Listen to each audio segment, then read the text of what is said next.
inspection periods, HOA documents, seller disclosures.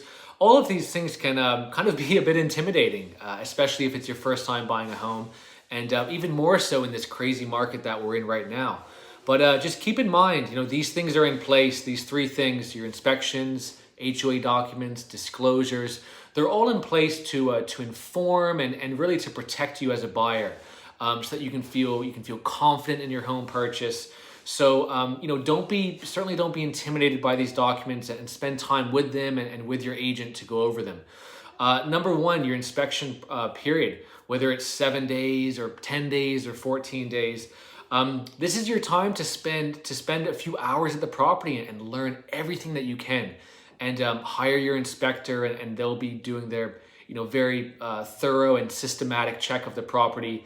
So ask lots of questions. Your agent should be there. The inspector will of course be there, and you'll have a thorough report to go through again with your agent.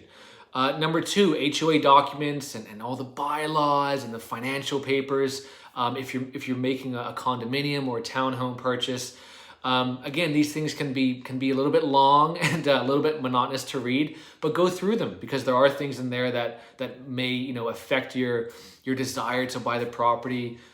Things like weight limits on dogs, or the reserves for the HOA.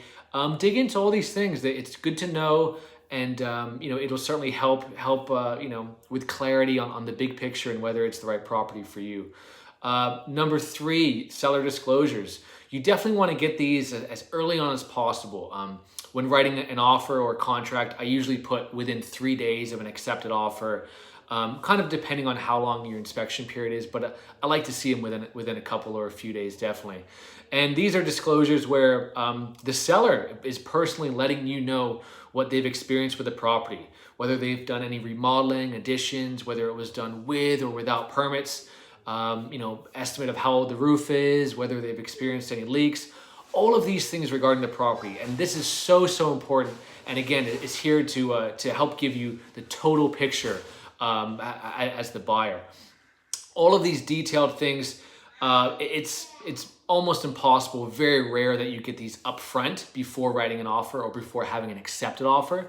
So these are kind of the nitty-gritty things that you get into once you're in escrow, which it's kind of fun, it's interesting, and you can learn a lot about the property.